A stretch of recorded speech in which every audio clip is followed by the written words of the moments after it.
Buenas tardes, vamos a comenzar con esta reunión.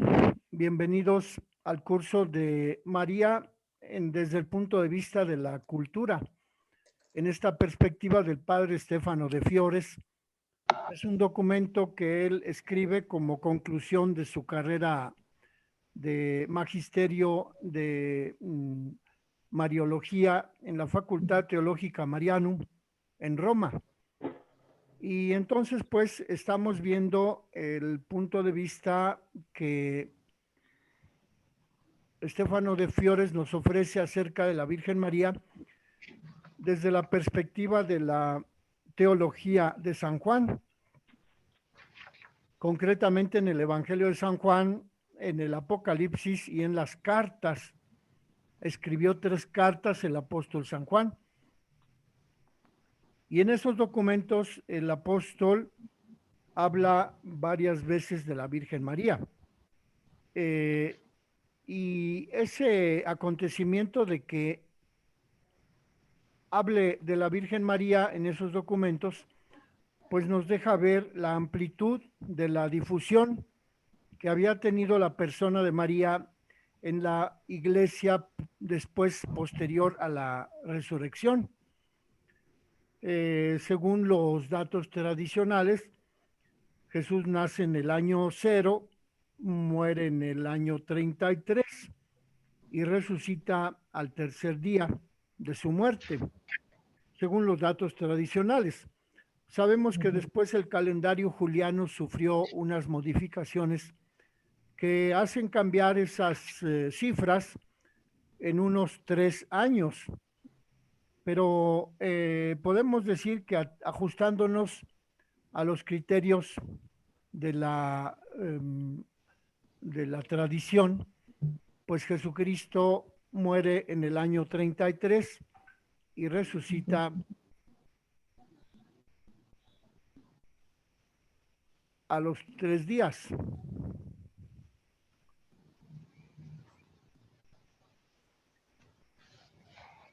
Y entonces, pues, en esa perspectiva,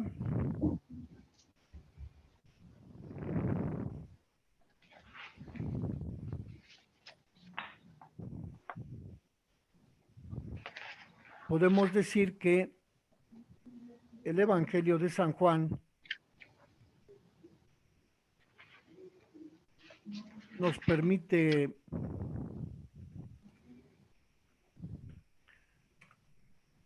ver en qué forma la Virgen Santísima había difundido su persona, la presencia de María en la iglesia de San Juan, pues nos permite rastrear esos datos en el propio Evangelio de San Juan.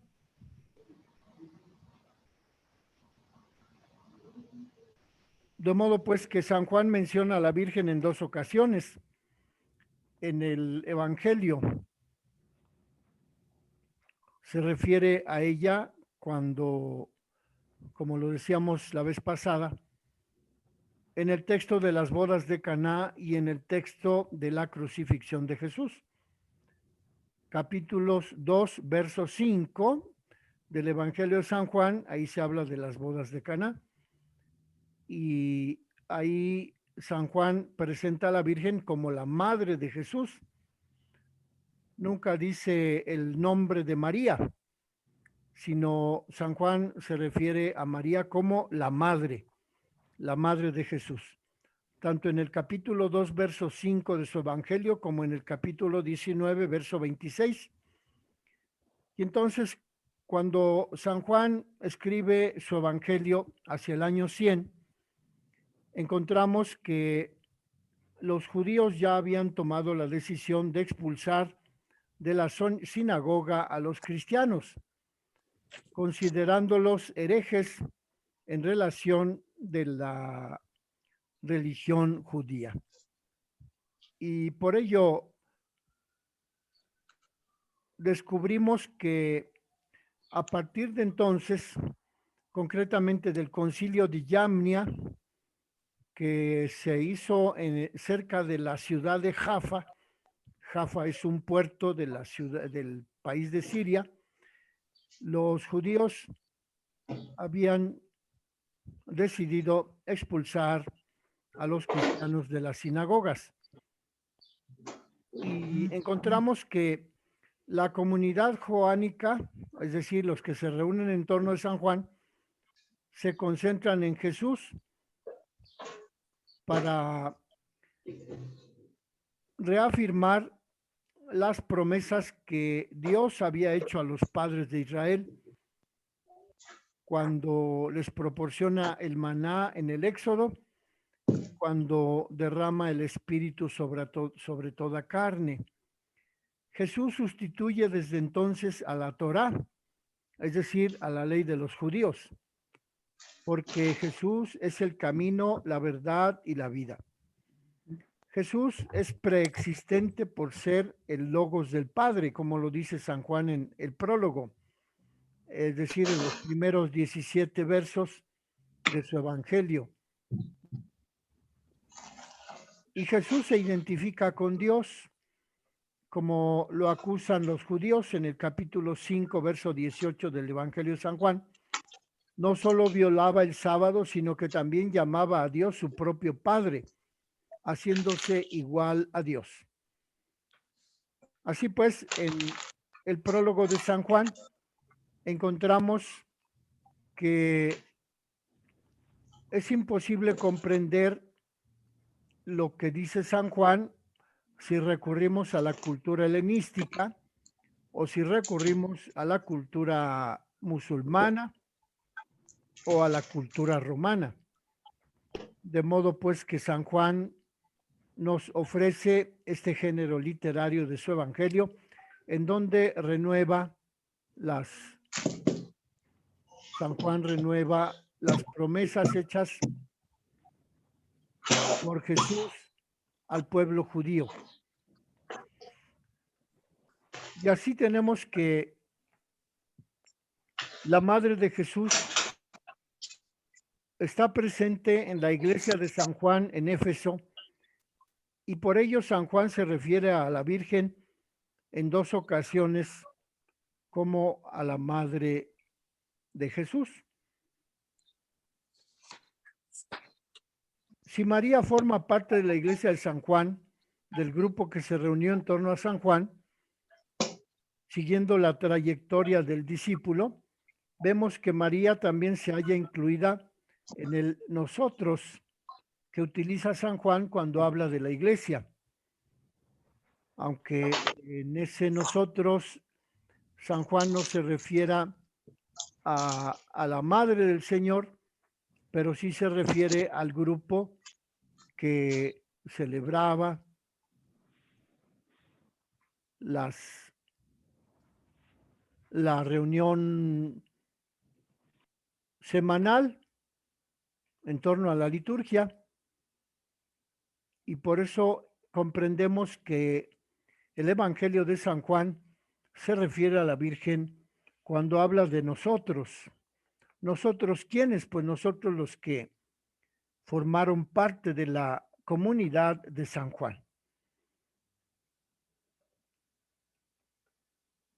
En el primer texto que encontramos al final del prólogo de San Juan, que dice así: aquel que es la palabra se hizo carne y habitó entre nosotros, y nosotros vimos su gloria, de su plenitud todos nosotros hemos recibido gracia sobre gracia. Ahí en esos versículos, que son el 14 y el 16 del capítulo 1 del Evangelio de San Juan, utiliza San Juan la palabra nosotros del himno que cantaba la asamblea litúrgica de la iglesia de Éfeso, en donde está comprendida la Madre de Jesús, que fue el primer testigo de la encarnación. María, por haber sido la protagonista de la encarnación,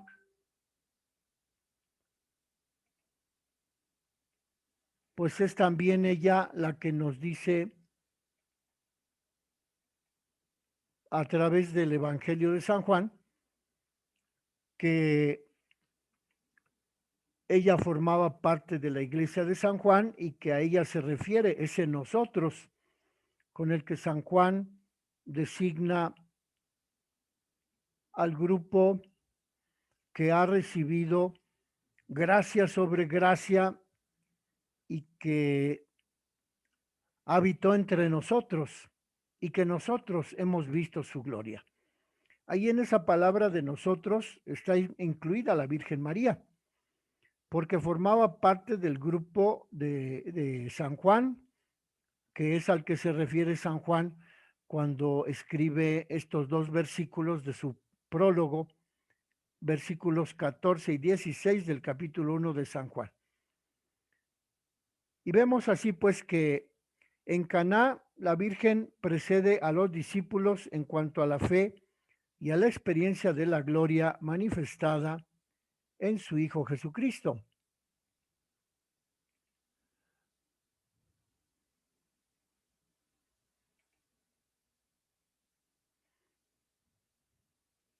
La expresión vimos su gloria adquiere un sentido pleno si en medio del conjunto de la iglesia que anuncia esa gloria se haya comprendida la presencia de María. Por eso la palabra de San Juan, vimos su gloria, que escribe San Juan en el verso 14, capítulo 1, incluye a la presencia de la Virgen María. Y la inclusión de la Madre de Jesús se aplica a todos nosotros que recibimos de la plenitud de Dios gracia sobre gracia, es decir, la abundancia de su benevolencia. También aquí María precede a la comunidad porque a ella en la anunciación es saludada como especial objeto del favor de Dios, como se lo dice el ángel cuando la visita en Nazaret. Ella es inundada de gracia, de benevolencia. Este saludo tiene una intención cristológica porque se efectúa con miras a Cristo, que es en quien se encuentra la gracia y la verdad, a la que podrán acercarse todos los fieles reunidos en la iglesia de Éfeso, encabezada por el obispo que fue San Juan Evangelista. Hemos hablado pues de ese primer texto en donde veladamente San Juan se refiere a la Virgen cuando habla del nosotros. Pero también hay otro texto en la primera carta de San Juan, en donde también San Juan se refiere a la presencia de la Virgen Santísima en la comunidad litúrgica. Dice el capítulo 1 de la primera carta de San Juan: lo que existía desde el principio, lo que hemos oído, lo que hemos visto con nuestros ojos, lo que hemos contemplado, lo que han tocado nuestras manos, lo que hemos visto y oído, es lo que le anunciamos también a ustedes. Aquí San Juan está hablando que el grupo que formaba parte de la iglesia de San Juan en Éfeso, cuando la Virgen se fue a vivir con él, pues también incluye San Juan a esa presencia de la Virgen que vio con sus ojos, que ha contemplado, que ha tocado con sus manos, lo que ha visto, lo que ha oído. Eso es lo que San Juan anuncia. Se trata pues de dos experiencias que nos ofrece San Juan al hablarnos de la experiencia del grupo de San Juan, experiencia que tuvieron con Jesús, una experiencia directa porque ellos lo vieron, lo tocaron, lo escucharon con sus propios oídos, y también una experiencia espiritual por medio de la contemplación de la persona de Cristo resucitado. En ambas experiencias, tanto la experiencia de haber tocado físicamente al Señor, de haberlo escuchado físicamente y de haberlo contemplado de una manera espiritual, se halla implícita la presencia de la Virgen, en consonancia con el testimonio del evangelista San Lucas, que presenta en contacto físico a la Virgen con su hijo cuando lo envolvió en pañales, cuando lo reclinó en un pesebre y también cuando San Lucas se refiere a que la Virgen conservaba en su corazón las palabras y los acontecimientos relativos a Jesús. Y así María da testimonio del realismo de la encarnación, tanto en el Evangelio de San Lucas como en el Evangelio de San Juan. Es decir, que la benevolencia divina de la que la Virgen es objeto, la capacidad para escuchar las palabras de Jesús, la fe en la que ella sobresalió, le permitieron a María contemplar la gloria de Jesús e irradiarla en el ámbito eclesial en el que ella vivió con San Juan en la iglesia de Éfeso.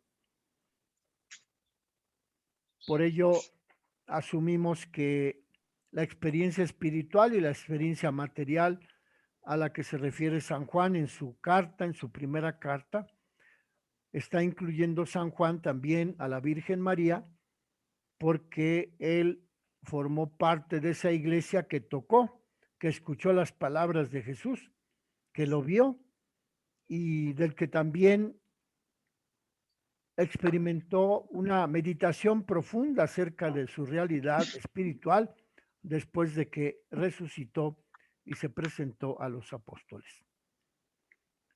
Y entonces encontramos así que San Juan se refiere a la Virgen Santísima de una manera explícita cuando se refiere a la Madre del Señor, decíamos en el capítulo 2 y en el capítulo 19 de su Evangelio, pero también San Juan se refiere a la Virgen de una manera velada cuando habla de esa experiencia espiritual que tuvo San Juan con el grupo de la iglesia que conformaba en Éfeso, una experiencia espiritual, pero también una experiencia relacionada con la contemplación de la presencia del resucitado en medio de los apóstoles que habían vivido con plenitud la experiencia física, visual, auditiva de lo que Cristo les dijo.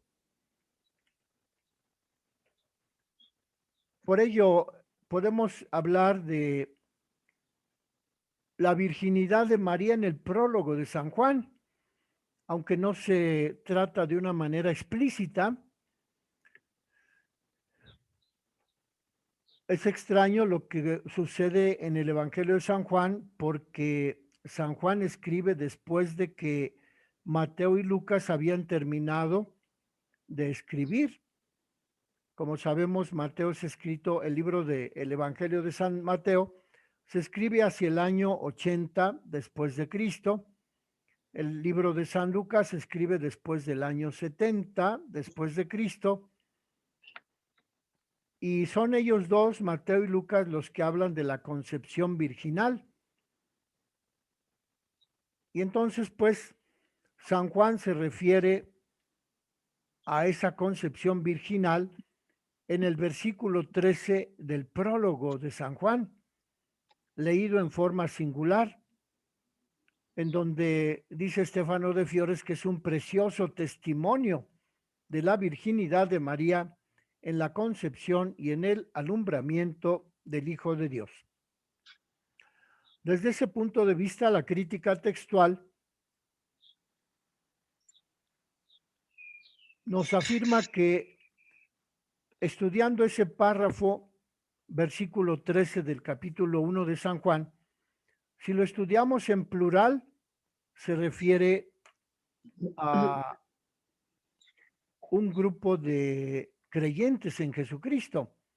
Pero si lo estudiamos en singular, encontramos que ahí se refiere al propio Jesucristo y por tanto podemos deducir que leyendo en singular ese versículo, versículo 13 del capítulo 1 de San Juan, allí encontramos el testimonio, la afirmación de la virginidad de la Virgen Santísima y de la concepción virginal del Hijo de Dios en el seno purísimo de la Virgen María. Esta lectura del singular la atestiguan algunos padres de la Iglesia, Por ejemplo, Ireneo, Orígenes, Tertuliano, Justino, Ignacio. Tertuliano atribuye a los valentinianos haber cambiado el singular por el plural, a fin de mantener que ellos eran la simiente de los elegidos, esos valentinianos, que eran una secta derivada de la fe en Jesucristo, pero que al cambiar al plural el texto del verso 13 del capítulo 1, esos valentinianos mantenían que ellos eran la simiente de los elegidos y de los hijos espirituales. De modo pues que el testimonio de San Juan de ese versículo 13, capítulo 1, nos ofrece una lectura del propio Jesucristo, porque se pregunta el profesor de Fiores de qué manera la insistencia en excluir de la generación espiritual con la generación carnal a un grupo de creyentes en esa lectura al plural del verso 13 del capítulo 1 de San Juan. En cambio, si lo leemos en singular, lo tendríamos que leer así.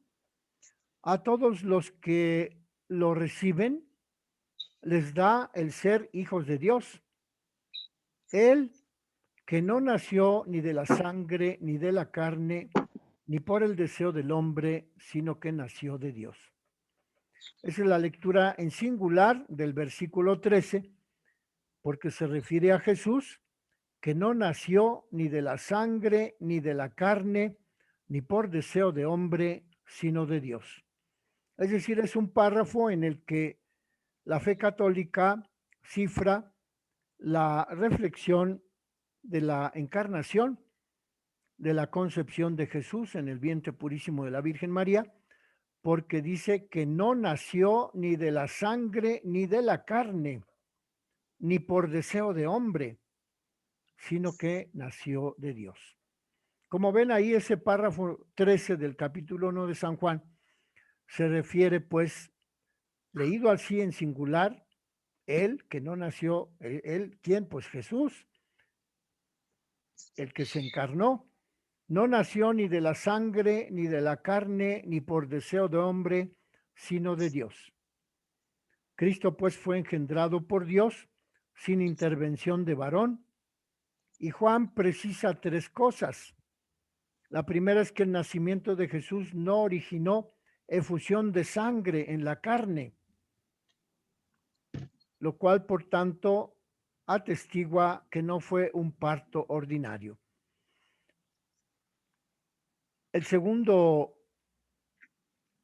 La segunda afirmación que precisa ese párrafo 13 del capítulo 1 de San Juan es que la concepción de Jesús no se produjo por iniciativa de varón, ni por el deseo de la unión carnal, sino que Juan, aún sin nombrar a María, afirma la virginidad de María, tanto en la concepción como en el parto, en el cual la Virgen dio a luz a su Hijo Jesucristo. Por ello, pues, la lectura al singular de ese párrafo, versículo 13 del capítulo 1 de San Juan, nos permite descubrir de qué manera San Juan se refiere a la encarnación, a la concepción virginal de Cristo en el seno purísimo de la Virgen María. Pero solamente si lo leemos en singular, como hemos leído. Él que no nació ni de la sangre, ni de la carne, ni por el deseo de hombre, sino de Dios. A él le dio la capacidad de ser hijo de Dios. Esa es la afirmación del versículo 13 del capítulo 1 del Evangelio de San Juan. De modo que vemos que no solo San Mateo, no solo San Lucas, en sus dos primeros capítulos hablan de la encarnación virginal de Jesús en el vientre de la Virgen, sino que también San Juan, en esa interpretación al singular del versículo 13, capítulo 1 del Evangelio, también encontramos allí el testimonio de la concepción virginal de Jesús en el vientre purísimo de la Virgen Santísima. Bueno, ¿alguien tiene alguna pregunta hasta aquí? ¿Sí se entiende de qué estamos hablando? Del prólogo de San Juan, que abarca los primeros 17 capítulos del versículo del capítulo 1 de su Evangelio, y hemos dicho que allí en esos primeros 17 versículos, el versículo 13 nos está dando la afirmación de que San Juan habla de María sin referirse a ella, sin decir su nombre, sino que al afirmar que fue concebido de una manera virginal, puesto que no nació ni de la carne, ni de la sangre, ni del deseo de varón, sino que nació de Dios. Esa es la afirmación que dice Estéfano de Fiores, que nos ofrece el Evangelio de San Juan. Sí, dígame. ¿Alguien quiere preguntar algo? Si no, continuamos.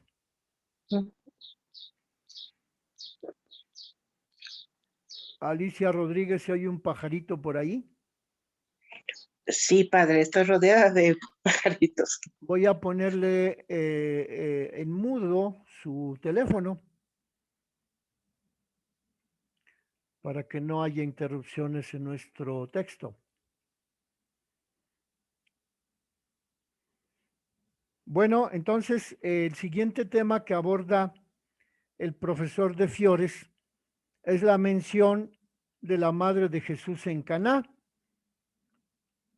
desde ese punto de vista narrativo, es decir, desde el punto de vista del género literario, que es el punto de vista que aborda el profesor de Fiores para explicar de qué manera el Evangelio nos habla de la Virgen, de qué manera el Evangelio es una novedad en la cultura mediterránea, puesto que antes de que se escribieran los Evangelios, nadie habla de Dios, nadie habla de la mujer, nadie habla de la encarnación de Dios, ni en la cultura griega, ni en la cultura romana, ni en la cultura árabe, ni en la cultura judía. Aunque los judíos son los precursores del cristianismo, pero en esa cultura judía no se habla de la encarnación de Jesucristo, sino es las menciones que tenemos de las profecías, como es la de Isaías 7:14 y la de Miqueas 3:5. Si no es por esas dos menciones en el Antiguo Testamento, los evangelios forman una nueva generación, una nueva manera de comprender a Dios en la cultura cristiana. Bueno, vamos a dejarle ahí porque ya nos va a sacar el Zoom. Por favor, si tienen alguna pregunta, formúlenla por escrito. En el nombre del Padre, del Hijo y del Espíritu Santo. Amén. Gracias, Fray.